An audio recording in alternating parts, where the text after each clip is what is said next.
Good morning. Morning, Trevor Shakiba. Trevor! How goes it? Oh, it's a bullish day in the neighborhood here. It's a rainy bullish day, but nonetheless. Yeah? So what's going on there? It's actually beautiful here. It was pretty bad yesterday night, I think. So we had to tie down, head for the hills. Would you guys get a tornado warning or something? No, it was just bad. I mean, it was just, windy. I think there actually was a tornado warning, but I don't ever take those things seriously. It's all fake news, if you know what I mean. Well, when you live in Owensboro, Kentucky, the tornado trailer park destination of the world, when we get those things, we take them serious. We had a tornado about 8 years ago that I was in St. Louis, and my wife called me in a panic. And, of course, I'm in St. Louis, what I'm going to do. Well, where we lived, the church right across the street got whacked. Took off, like, a roof and a whole section of it. And then we lost, like, 2 shingles on our roof. It was just crazy. Wow. So we're good for a solid touchdown tornado about every other year around here. Wow. But I would say that's probably not that prominent for you guys, is it? To have tornadoes? No, it's just not. It's just we're too close. We're like really close to the ocean. It's much more about hurricanes down here. Yeah. So, yeah. All right. Well, I know that, so Michael Hancock is walking the Camino. Bob and Drew are both in Minneapolis for Quantum Leap meetings. And then Dan just emailed us this morning. He's got a due diligence call with a recruit that was supposed to happen yesterday that's going on right now. So I do know we have some absence there. But let's go ahead and get started. Let me pull something up real quick here. Anybody got any burning issues they want to throw out here for the group or for us to talk about?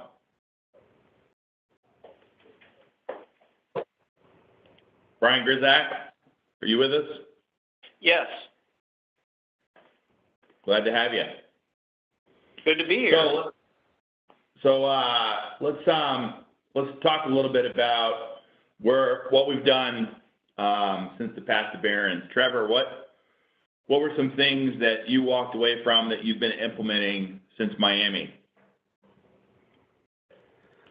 Well, next week, Friday, I have a think day.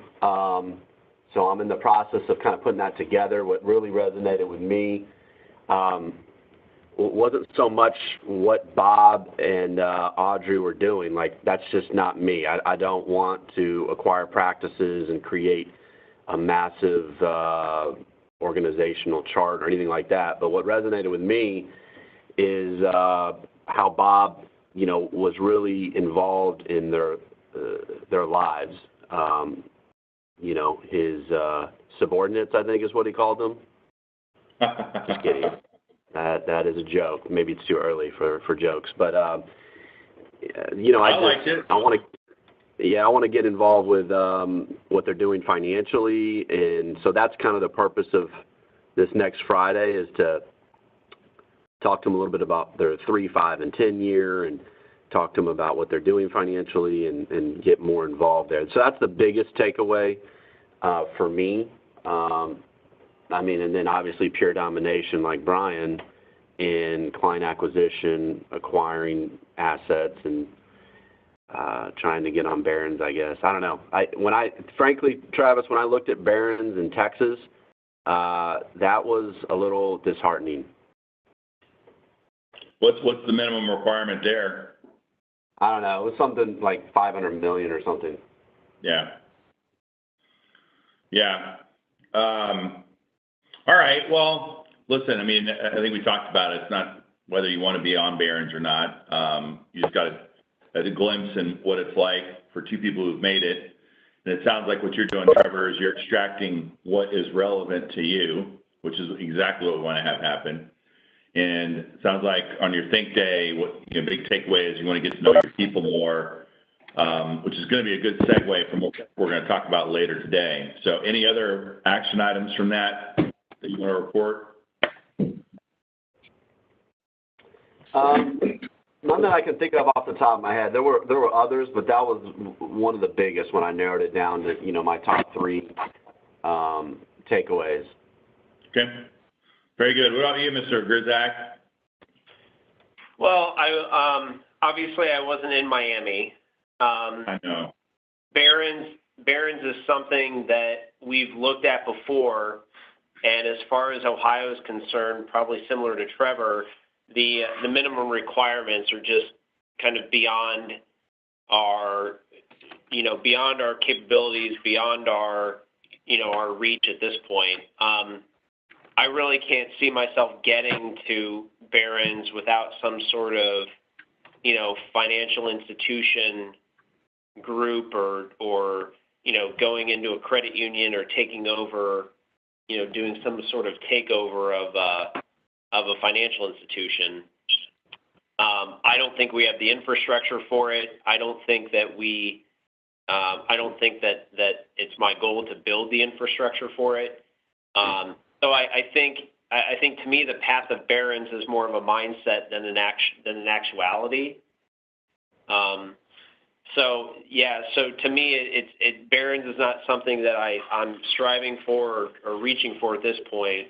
But again, I think that it's a matter of having that mindset to try to be tops in my state or one of the best. So to me, I look at it again as more of a mindset than an actuality. Okay. Yeah, I apologize, guys. My computer's frozen here, and I'm going to log on my other one here, so if you see something funny on the screen. Anybody else join us? I just joined, Travis. This is Brian? Yeah. Brian, so what do you have to report as far as what's happened since Miami? A lot of good news. I'm becoming partner of the mortgage company that I've been a member of for the last 5.5 years, which opens up unbelievable opportunity for me to have people underneath me and allow me to grow. Just on a financial perspective, it's going to be amazing, but even on a individual level, growing and being able to run, a job where you have people underneath you. And then at the path to Barron's, I'm going to be having a Florida license within the next 2 months. Our company just got approved to do business down there. So now my market just opened up from Connecticut to Florida. So things are going in the right direction. So very excited. Wow. Yeah. Good for you. Congrats. And that's all due to being at Miami. I mean, listening to Audrey, she's amazing. And then Bob, I mean, I'm not in the same wavelength as them financially, but I picked up a lot of great stuff. So definitely good stuff. Awesome. Very good. Well, anybody else got anything to report here?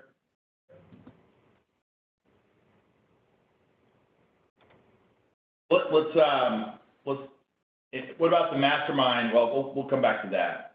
So I want to talk about where we're going for our think tank, which really dovetails with what you were talking about, Trevor. One of the things that's become clearer and clearer as we progress in Inner Circle Entrepreneur is you all want to work on your leadership skills. You want to work on how to build a team, how to motivate a team, how to get the right team in the right places. How do you morph and metamorphosize into the leader, the manager, the go-to person that, when you have this vision, people can connect with it, they want to get behind it. That's something that's been abundantly clear is we get together in these ICE meetings as well as when we, have these types of calls. So one of the things I want to talk about today, and Trevor, this could be good timing, especially on the follow-up that we're going to send in the next day or so as pre-work, because you got your think tank coming up, is something that I talked about with Nito in my last coaching call, which is what he identifies as the law of identification.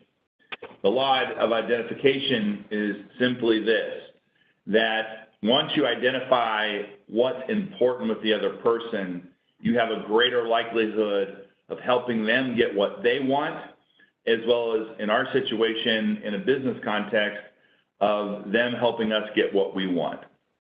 And it sounds so simple in nature, right? That, all I got to do is find out what's important to people. Well, that's the beginning stages of this. And so what we're going to be doing is I'm going to send out a series of profiles that has a list of questions based on certain topics that you'll be able to choose from. And then we're going to ask you to pick whichever or several of these different profiles to utilize to then get to know your team members, or maybe, Brian, in your situation, your new partners. And the premise behind this is to find out, hey, what motivates these people? What's most important to them? Where do they want to go in life? Where do they want to go in business? How do they assess themselves in their own strengths and their own capabilities? And so that we can take that information when we get together in June and talk about where do we go from here on how to basically, once we know somebody, know the team, how do we get them on board with our vision while helping them align with theirs? And so that's just the law of identification. And so we're going to spend some time on that. I'm going to send out some, like I said, some assessments and profiles for you to utilize, things on how to identify how they think, what their vision, what their values are, how they see themselves as a team member. I've also got a sample professional development plan that has a lot of these questions in it. So I'm going to ask a question now of you guys. How would, Trevor, obviously that resonated with you with what Bob was talking about, but I want to open it up. So if you were to assess yourself in how well you know your people, how would you answer that? Brian, I'll turn to you first. You want this on a scale of 1 to 10, or how do you want us to answer this? You can answer on whatever scale you would like. All right. On a personality aspect, I think I know them like a 9 out of 10. So, friendliness, their drive, ethics, how they act and interact with me, I would say like a 9. On a financial background, what their dreams and aspirations and where they look to go, I got to do a little bit of work on that. Since I'm becoming partner with them, there's a lot of responsibility on all of our sides. So I'm interested in what you just said, because I think I need to understand that a little bit more. So somewhere around a 7, on average, if you want to put all together. So you realize that when we score ourselves, we naturally score ourselves higher than probably what the score is? We do? No, I didn't know that. No way. Really? Okay. Thanks, Travis. Now I feel like I'm under my desk now. Thanks. No, well, listen, it was kind of like there was a conference once when there was about 100 people in the audience, and they were talking about they'd analyzed all these advisors, that's who they were, their portfolios, and only 5% of them of the portfolios. So 5 out of the 100 people in the audience, their average portfolio was at the benchmark or better, and everybody else was below.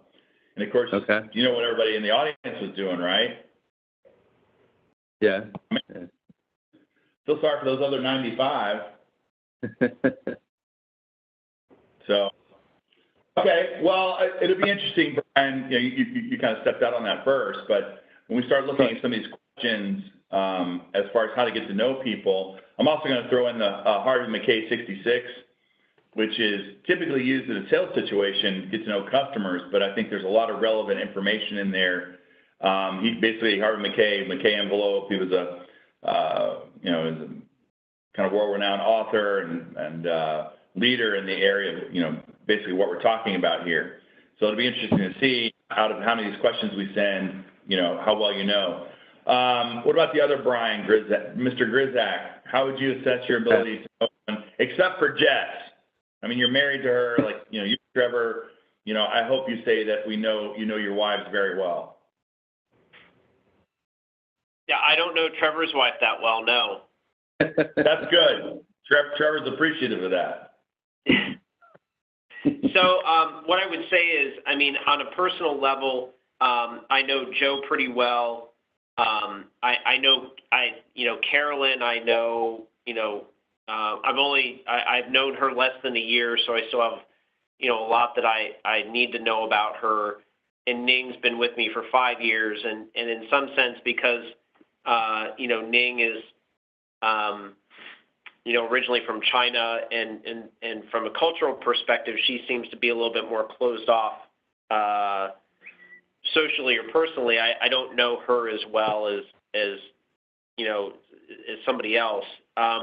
Financially, I'm really low on the scale. I don't know, I don't know where they are financially. I don't know what motivates them or drives them, from a goal perspective. And although I've tried to delve into some of that here over the last year, it's been on an informal basis. I've not really, done any of that in a formalized setting or process. So I think there's a lot for me to not only learn about them personally, but then also, financially or get deeper on what they are trying to accomplish goal-wise. Okay. And do you see the value of going deeper in those categories? Yes. Okay. What about you, Trevor? That resonated obviously when Bob said that, and you're about ready to have a think day in regard to this very topic. How are you preparing for this, and what do you specifically want to get to know about each of your team members? Yeah. So what's interesting is that I would have said I know them fairly well. I mean, one of them, of course, is my brother-in-law. Christina doesn't work in the practice really anymore, but before the Miami deal, there was actually a crisis in my practice, and it just shocked me with one of my staff members, what they were going through, what had transpired financially, and I could just see, the amount of stress and where they were when they finally came to me with it, and it really, made an impact on me. Like, how do I not even know about this, and they're not really doing what they need to do financially, and here we are, supposedly a great financial planning practice that gives phenomenal advice to our clients. So that had already happened, and then I heard that from Bob, and that was like perfect timing to get much more involved from not just like a spiritual what do you want for yourself, that type, but also like what are the nuts and bolts of your financial situation, and how can I help develop a plan in a way for staff and AFAs, et cetera. Mm-hmm. Okay. So a little bit of a crisis, and then what you heard from Bob. So let me ask you this. So let's continue down this path. Let's rank the people that are most important in relation to this topic. And what I mean by that is, if now we're looking at who you feel like are your key players. So if you were to have a draft, so to speak, of which team members or people in your life that you really feel like you need to get to know that's going to be helpful on the business side, who are those most important people? And then the second thing to think about is what would you gain? So now I'm going to transition from now we know what's important. What is the process in which now you're going to take what you know is important to make that happen? So two-part question: who's most important that you need to get to know more effectively, and then how will you go about once you know this information making things happen? And I know that's you're probably going to say, well, I don't know what's going to come from that, but I'm talking more about process than I am anything. So Brian Grizak, how would you answer that? I mean, I would say probably my the person that I probably should get to know the best is Ning, mainly because, again, even though she's been here 5 years, I don't feel like I know a ton about her. I mean, I know just some basic personal stuff about her, but because she's managing more of our day-to-day, stuff in terms of investment platforms and, ultimately still wants to go back to being a financial advisor with us. I want to figure out what's the best way to, not only to motivate her, but incentivize her to get back to that point. Okay. So then let's say you find out some of these important things. How are you going to then bring that to life? What's your process? I don't have one at this point. Okay, we'll come back to that then. Brian, what about you? Who are the most important here that you feel like you need to get to know? Well, there's 3 other partners, but one of them is very dominating in the sense of what she wants. So there's 1 woman and two men. Her name's Paula. And I want to get to know her a lot better because she's very influential in the decisions and how things move forward. And one of the ways that I can do that is I'm going to become Rotary president. I'm being installed in June. And I can start incorporating the 3 of them, but especially Paula, in some of the daily stuff that I'm doing on my end. So invite her to the circle of people that I'm close to and kind of bring her in that regard. And I think that she'll open up more to me. That's just one quick thought as you threw this question out to me. Okay. That's kind of where my mind is right now. So. Okay. What about you, Mr. Trevor? So I guess the question is like, who's most important to get to know in my practice? Yes. Like, what makes the biggest impact on revenue? Well, I would say if that's what comes to mind as far as that's going to be the biggest impact, then yes. So I would say 2 things. One, I have a new AFA that just graduated, and he's taken his last test and just got married and graduated, and so that would be probably number 1. And then number 2 would be my other AFA who's been with me for a while, but those are the 2 obviously most important people in the practice that directly affect revenue. And then my office manager, that's probably how I would rank them 1, 2, and 3. Okay. And then Randy White, I think you just joined us. Or you've been on here for a few minutes? Yeah, I've been on here since just a few minutes after we started, just listening. Oh, okay. Well, what's your take on this topic? Who do you feel like you need to get to know a little more effectively in your practice that would serve as a big impact once you got to know them and help them get what they want, which will help get you what you want? I don't know if I 100% subscribe to all of this, but regardless, obviously my son, we're very transparent with each other, so I think we've got that one taken care of with him being the operations officer and an AFA. But beyond that,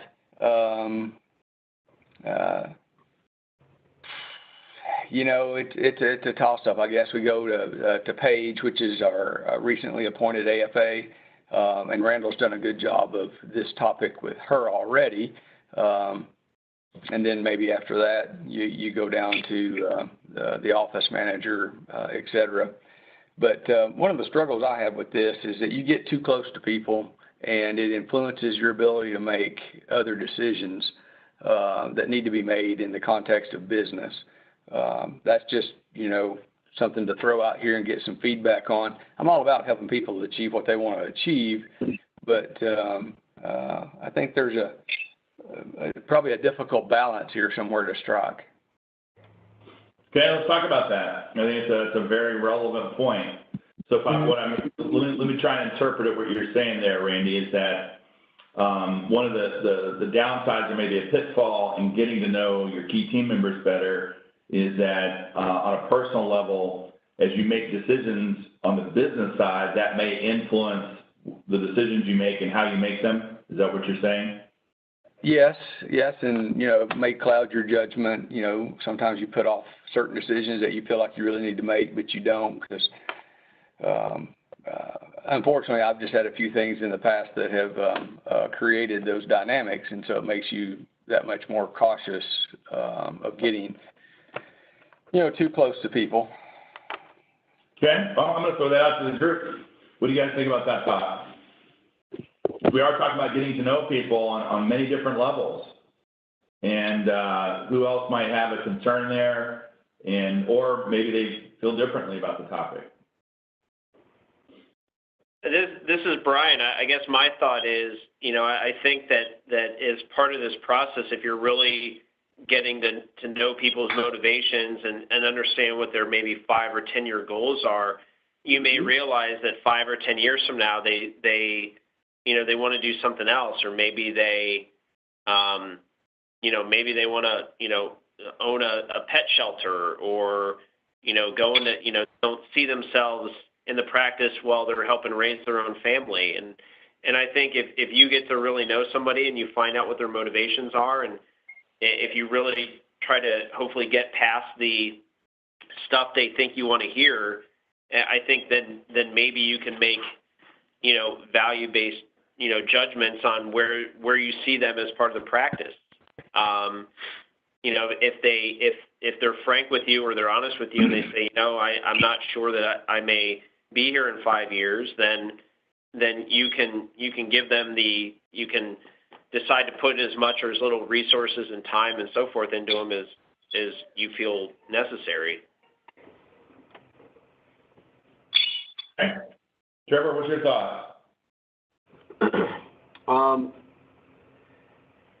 I just don't see any downside to getting to know your team as best as you possibly can, and going extremely deep with them. I mean, personally, I think there's much more that's important than business and financial planning anyways. And so I want to be involved with that, and I want to help people grow beyond just, the numbers and financial planning. If there's difficult decisions that need to be made, I expect John and a group like this to help me work through that. And then I think if you're transparent and you always, put your intentions out and set expectations appropriately, there's going to be tough decisions, period, when you're dealing in business. But I think if you do everything the right way, if we're talking about having to let people go, then you can feel really good about yourself and how you approached everything. Okay. What about you, Brian? Hey, Randy, it's Brian. How are you, buddy? Hey, I'm doing fine, man. Hope you are. I'm doing good. I would say this: getting to know people, as long as you're doing it in a sincere manner. I mean, I see too many people getting to know others and not building on the relationship. So, like, for example, Randy, like you and I met in North Carolina, right? Right. I got a picture that was sent to me. It's on my desk, and you and I are smiling right next to each other. And I never forgot the conversation that you and I had in that boardroom.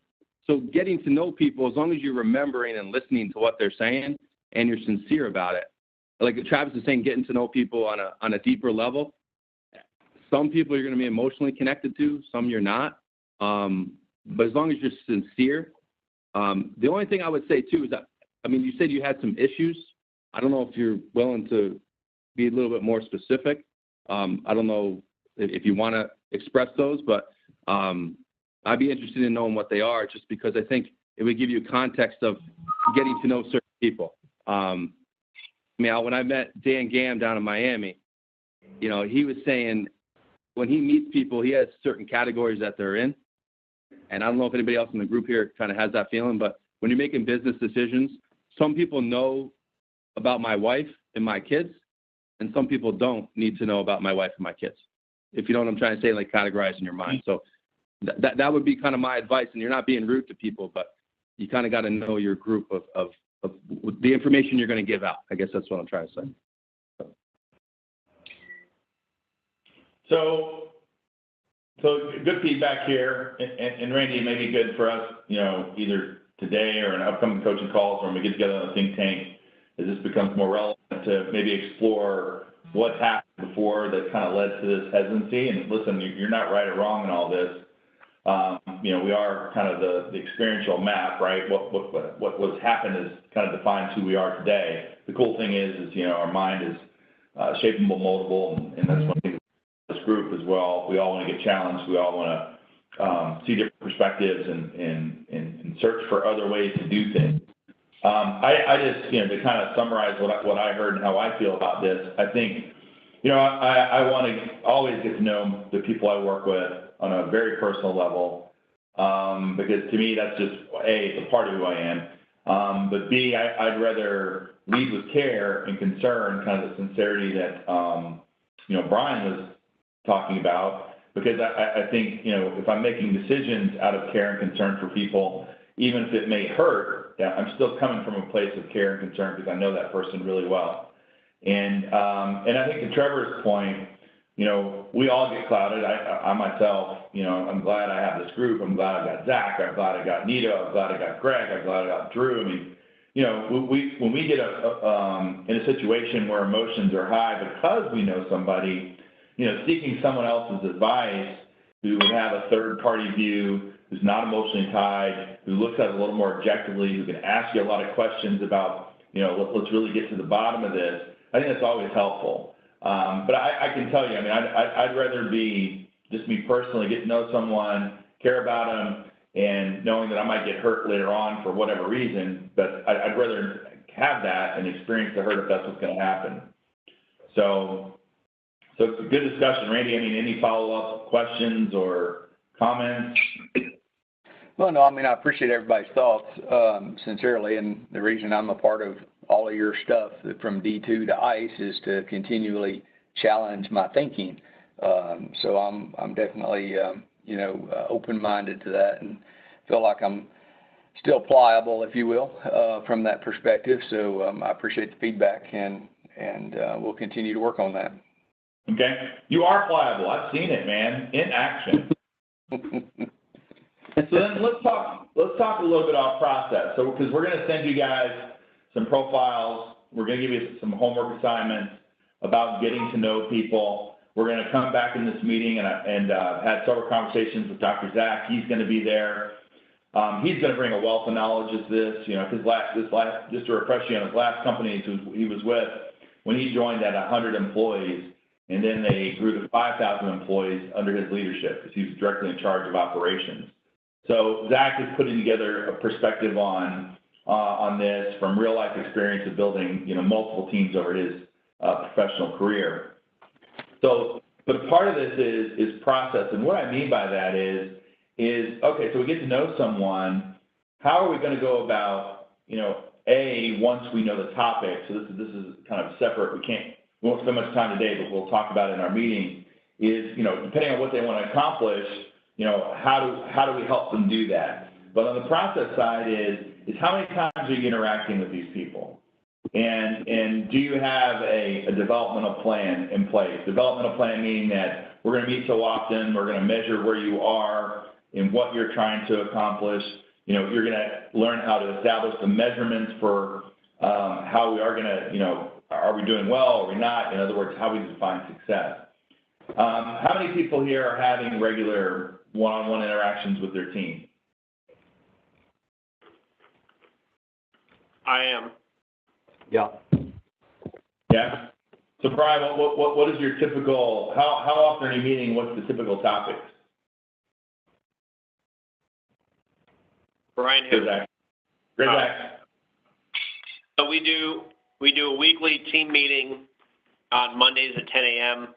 and then I'll hold one-on-ones with Joe at 11 and Ning at 11:30, and then Joe and I are getting together one-on-one for casework and other things, and then Jess and I have a weekly marketing meeting at 2:00 on Mondays. So we've tried to front load my schedule for the week and basically, not doing client appointments on Mondays to have one-on-ones and group meetings and things like that on Mondays with the team. So on an ad hoc basis throughout the week, but mostly concentrate on Mondays. Okay. And it sounds like it's mostly driven on tasks, roles, and responsibilities that they're performing in the business. Well, no, I mean, it's a two-way street. So, I mean, the idea is, in a one-on-one setting, for them to tell me what challenges they're having, or, to lead up to me in terms of, where they need things or resources or whatever from me that I need to provide. But yeah, I mean, a lot of it's focused mainly on the work, but we do leave it, open to discuss bigger picture things. Okay. What about you, Trevor? Yeah, very similar to Brian. I have a team meeting at 11 and on Monday, and then follow up on with my office manager right after that.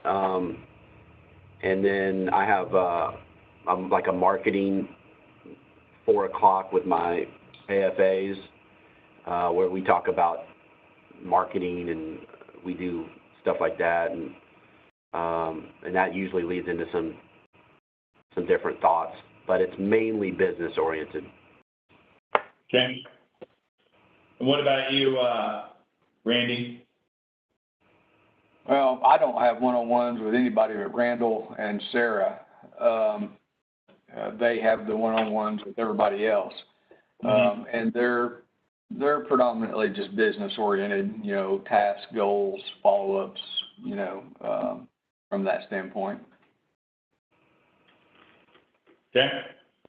And Brian? I would say this is a new arena for me, but I am meeting with the partners. We are meeting every Tuesday, like 11, 12 o'clock, somewhere in that time frame. But now that we have people underneath and I'm in charge of them, I'm interested in all the feedback and the think tank coming forward, how to grow the team. So very new to this arena. So it's kind of where I'm at. Yeah. So part of what I want to accomplish coming out of this think tank is not only helping you get to know these people, then process how do we go about, driving this and having regular interactions and what those regular interactions can look like. So part of what I'm going to ask you to do, and we're going to provide samples of this as well, is I'm going to be asking you to jot down or send us, ever how you want to capture this, how often you're meeting with people and what kind of meeting is it, and then the agenda attached to it. And where I'm going with this is, I personally believe, and I think we do a pretty good job of living that here at Dynamic Directions, is that, we need to have very purposeful and intentful meetings. And inside those meetings, we need to have agendas. Now, listen, I'm not a, set in stone type guy on the agenda. I know things change, we need to adapt. But I think the more that you have a purposeful agenda, and by the way, I think when we build agendas, you all should be at the forefront of creating what you think you want, but the real test in that is how much engagement, how much participation, and what relevance do your team members think on that. And that could be just from the one-on-one you might have to an entire team meeting. So that's going to be another part of your assignment. Brian Coughlin, the good thing about you is you're brand new all this, so this will take you, the least amount. But I want you all to come out of this think tank with a sharing of ideas of how everybody's running their schedules as it relates to developing their people, getting to know them, and helping them get to know what they want. What's your thoughts on that? So, Travis, the thought that I have, or the input I'd like from you is, I know you can set a time limit, in terms of having a purposeful meeting, whether it's 5 minutes or 10 minutes or 15 or 30 minutes. But, how do you how do you have a conversation, a goal-oriented or get-to-know-you conversation with somebody without making it contrived or putting a time limit on it or just, how do you allow that for someone who, may be looking to have that, or, if you're having that conversation with somebody and then you're having, you're trying to get answers out of them, or you're trying to, have it be more free form to have them open up, how do you put a time limit on that to, still have it be purposeful, but without putting constraints on it? I'm not sure really I understand what your question is, Brian. I'm sorry. Does someone else understand there? Yeah, I mean, I understand what you're saying. I think some of that, Brian, is just going to take multiple meetings, and it's going to be time, and it's going to be consistent over, 6 months. But I don't think putting a time limit on it, say 30 minutes, and then we're going to tackle this on the agenda, and if you don't get to all of your points, it moves to the next. I mean, some of that's going to be built with trust and tackling some different issues and topics that you have that are outside of business. Yeah, what I gathered out of Brian's question is you looking for a definitive here of we should have X amount of time allocated, and what happens if we go over, if we don't get things accomplished in that? No, I guess what I'm trying to do is I'm trying to, trying to have those purposeful conversations where you're learning about your team and so forth, and not making it seem contrived. Okay. So to me, that's more about, I guess, Trevor, I think you're spot on what you're saying. I think that's more about your approach, right? How you're treating them in the meeting, how you're asking the questions, how you respond to their questions, or the answers to your questions. Yeah, see, one of the struggles that I've always had a lot of times when you get into stuff like this is, I think Brian said it a moment ago, Grizak, that you got to get past them giving you the answers they think you want to hear. Mm-hmm. And to me, that's always been a long journey to get there. And obviously, I'm not the most skilled individual at it. I'm a little bit too direct, but that I can see that as a major struggle to get there, and the time it'll take to get there. Mm-hmm. You bring up a great point. How do you create an environment where they can be as candid as possible with you? Probably getting out of the office for one. Say again, Trevor? I'd say probably getting out of the office for one, and then doing other fun things quarterly. That's something we try to do. I just think you gotta get out of that. I'm sitting across the desk from you as your boss, perhaps. Mm-hmm. Okay, so Trevor's suggestion, and I like it, is be wary or be conscious of what environment you're holding those conversations in. And it sounds like, Trevor, you're trying to make it a little more personal by having these outside the office, doing some fun events. Yeah, we've done stuff like that. We've gone fishing. We did like a scavenger hunt thing at the mall. This next thing Friday, I think we're going to go down to Galveston and be at a resort. I also I think better outside the office, and so that's been my intentionally trying to do that. Okay, excellent suggestion. Hey, Brian, I have a thought. When you get to know, how many people are in your office? How many employees? There's 4. Okay, and when you get to know them, what drives them on a nonprofit perspective? Like, everyone usually has a cause that they're strongly passionate about, I guess is the question. Like for myself, I have a sister-in-law who has Down syndrome. Anytime someone brings up Special Olympics to me, right, anything Special Olympics related, I'm right there. You may not know anything about it, but maybe you could take some of your time with that person in their environment. I mean, Audrey in Miami, for us that were there, she did wasn't it the rodeo, Travis, if I remember correctly? Yeah, the rodeo. She did the rodeo, and then she did like this nonprofit walk for animals, I believe. I don't know what it was in that perspective, but that's a great idea. I mean, I think, I don't know if you know your employees that well, I'm sure you do, but on that personal level, where you're kind of putting yourself in their realm. I mean, it's out of your, what would you call it? It might be out of your comfort zone, but it might be something that, it's a little easier to talk to and there's no time limit, But I am big on, Brian, you remember me in Carolina. Remember I was 100 miles an hour trying to get like 28 things done in 12 minutes. And then the instructor said, what if you have a meeting and you only get 10 things done? Is it okay? And I said, yeah. So I guess that's kind of my perspective, on this topic. Okay. Thank you. Yeah. Good stuff. So that in a nutshell is where we're going for the think tank. Like I said, in the next couple of days, you're going to get some pre-work, to go find as much information as you can.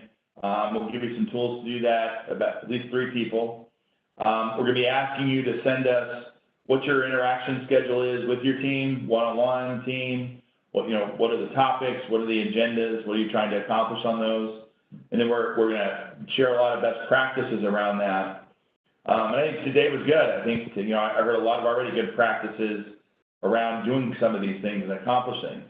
Because I just know as you grow, and whether you want to build a big organization like Bob and Audrey, or you want to remain small, we're in a people business. We're in a relationship business. And the better we get at, I think, at knowing who is helping support our cause, if we can find ways to support them on their growth through us and the other endeavors, I think that's going to be a key for us getting what we want. So if you think about what I'm really talking about here is, you've heard me talk about the difference between success and significance. And success is when you're out there trying to accomplish your goals, which there's nothing wrong with that. But significance, that path is when you're really helping others get what they want. And in the end, a lot of, it's usually in alignment with what you want, but you're really putting others in front of you. So that kind of builds on that NITO principle. So any other questions or comments? Great discussion today.